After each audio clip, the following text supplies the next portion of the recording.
Hello everyone, this is another idea to build a Z-axis for a mini mill. Maybe it could be used to for cross slide in a lathe. What you see in here is everything is going to be included on. Of course, needle labor. You have to cut the end sizes at a specific length for the ends this way, and leave some room for the axis and some clearance in here for the axis. Could be actually a Z-axis, I mean X or Y. The difference of this at the other one is the bushings are bronze bushings. They're really good. It's a little bit of play, but when you assemble it all together, that play is gonna disappear, and it's actually almost nothing because they have a bronze bushing in both sizes. From the other side, this is a cup where you can actually design the mounting of your lead screw. Everything is a little bit over length. I'm sorry. Those two pieces of anodized aluminum extrusion profile, they're almost the same size, but the thing is you have to cut it and you have a little bit extra for something. The two sizes are made from anodized aluminum, but they was painted, and then I cleaned them, and that's why I removed a little bit of paint to make sure they are fine. They have two holes in one end, different positions, so you probably need a cut in here a little bit and cut here for the sizes, because you have plenty of material for. If you put this with, the way I suggest to do this is to drill holes, small holes, and then use a end mill for the finish of each. This is 1/4 inch and this is 3/8. You need an end mill, drive and send the end mill all the way to the halfway to create a stop. So when you tie the bolt, and then it's when you're finished design the sizes, and then you don't have any play. That's the way that I build machines in the past. It's pretty handy. I will go ahead and include also this half of profile aluminum for your mounting spindle. This had a bunch of holes, but the important thing is you have the two, and you have 6 holes. Those two match in here, those two match in here, and the other two in the center. They have thread, but you can actually pass a drill bit to make a little bit, to remove the thread, and then make a thread in this part, a little bit about 4 inch, or if you want to do it shorter and pass the holes right here when there's nothing interfere with, then you probably need to cut pieces of the sizes or one end. If you think the reason this cut is made is to create a through flat, that's why you have to cut both sizes, not cut in this size.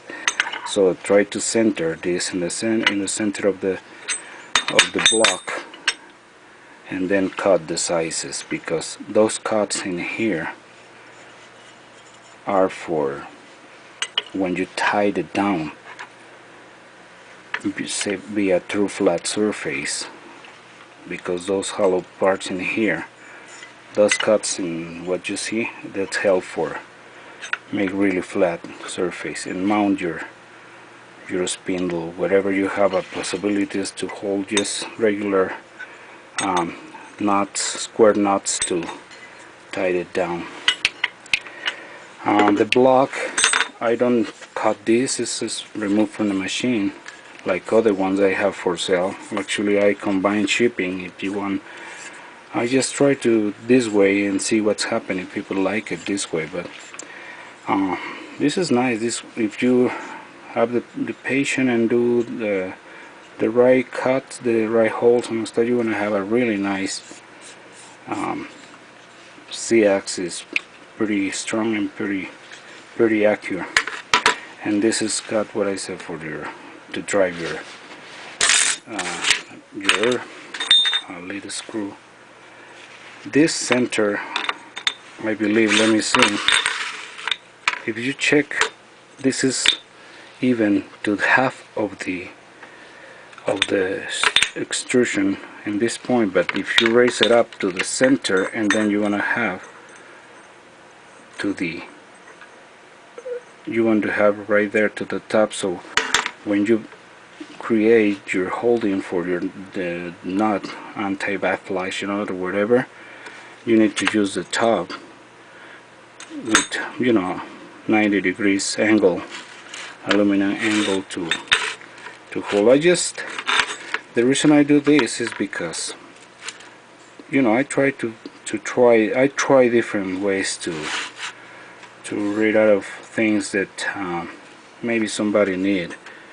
And I built machines in the past, but it's a lot of labor, and right now for the economy and eBay is pretty hard to sell expensive things. That's why I decided to start making ideas like this. Okay, so what you see here in the picture, in the video, of course, the very first picture is gonna have the whole thing, so you have to know exactly what you get when, if somebody wants to purchase this for $19.99 and $12.50 for shipping, medium flat rate box. I will go use the one that is large and not too thick. That's a medium flat rate box, to those guys fit on into it and everything. So it's $12.50. The medium flat rate box USPS is about $10.85, so the dollar and extra is just for the packaging and handling. I don't make a profit for that.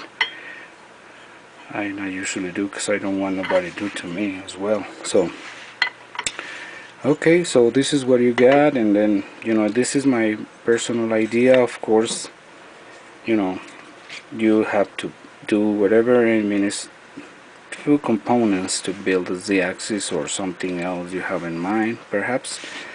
So, well, thank you for watching. The trouble, I forgot, the trouble is depends on because this there are 9 inches. Okay, we remove the 2 inches and a half divided in 2. We have 1 1/4 inches. So we send this all the way over the end, not all the way to the end, because we have to have ½ inch of this guy here. So we need another inch, so it's 2.5 inches plus maybe ½ inch of at the end, let's say 3 inches.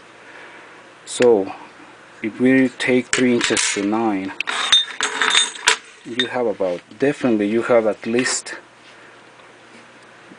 3, 4 to 5 inches of trouble, depending of the way you make your setup. If you make in the center, and then you have more. If you put the knot in the side, and then you wanna sacrifice 1 inch or so this part, but I think the center is a great idea.